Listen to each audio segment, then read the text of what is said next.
Kamala's kitchen diary சொந்தங்களுக்கு வணக்கம். இன்னைக்கு நாம செய்ய போற ரெசிபி பேக்கரி சுவையில் முறுமுறு ஸ்வீட்.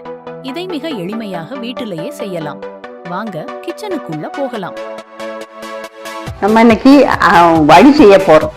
இதெல்லாம் நல்லா கழுவிட்டோம், நல்லா தொடச்சு கழுவிட்டு இந்த கப்புக்கு 1.5 கப்பு அரிசி மாவு, ரவை 1/2 கப் எடுத்துருக்கோம். ரவை, உப்பு கொஞ்சம் போட்டுக்கும், 2 ஸ்பூன் சீனியை போட்டு, 3 ஏலக்காயும் இது போட்டு, வெள்ளை எள்ளு 2 ஸ்பூன் இது போட்டுக்கும், கொஞ்சம் சோடாப்பொடி போட்டுக்கும், நெய் 2 ஸ்பூன் போட்டுக்கும். இதெல்லாம் சேர்ந்து சப்பாத்தி மாவு கணக்கில் பிணைஞ்சு நல்லா பிணைஞ்சிட்டோம். இல்லை இப்படி பிணைஞ்சிட்டோம். கொஞ்சம் கொஞ்சமாக தண்ணி ஊற்றி சப்பாத்தி மாவு கணக்கில் பிணைஞ்சிக்கும்.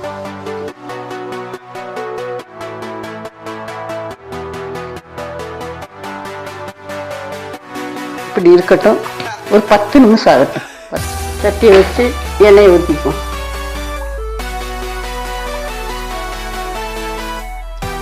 பிணைஞ்சி 10 நிமிஷம் ஆகிட்டு நம்ம அந்த மாவை போட்டுக்குவோம். கொஞ்சம் மைதா மாவு இப்படி போட்டுக்குவோம். மைதா மாவோ கோதுமை மாவோ அரிசி மாவோ எதுனாலும் போட்டுக்கலாம்.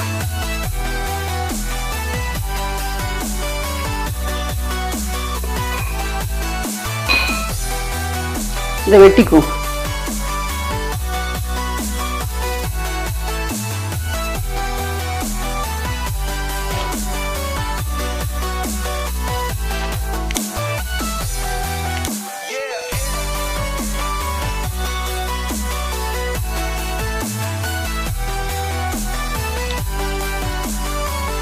இவ்வளோ கட்டியாக வேணும். என்ன காஞ்சிட்டான்னு பார்ப்போம். காஞ்சிட்டு போடுவோம்.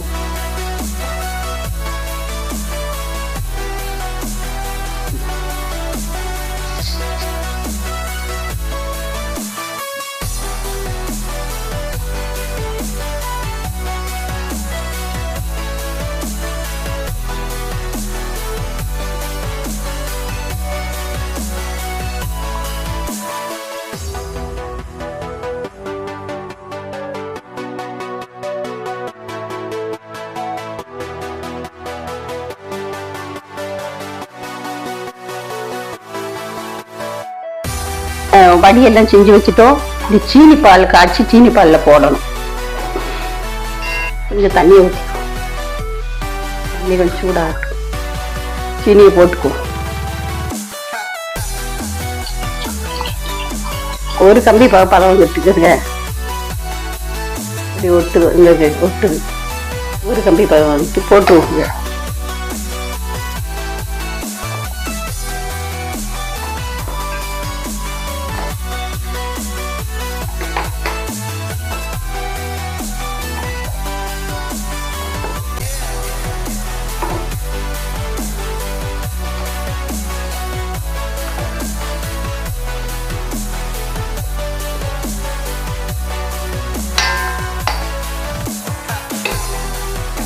எங்கள் சமையல் உங்களுக்கு பிடிச்சிருந்தா சேனலை சப்ஸ்கிரைப் செய்து பெல் ஐகானையும் கிளிக் பண்ணிக்கோங்க गाइस.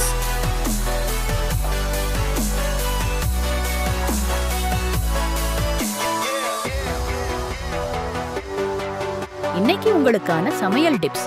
கறிவேப்பிலையை அலுமினிய பாத்திரத்தில் போட்டு வைத்தால் நீண்ட நாள் கெடாமல் இருக்கும். குழம்பில் உப்பு அதிகமானால் உருளைக்கிழங்கை வேக வைத்து சேர்த்தால் போதும்.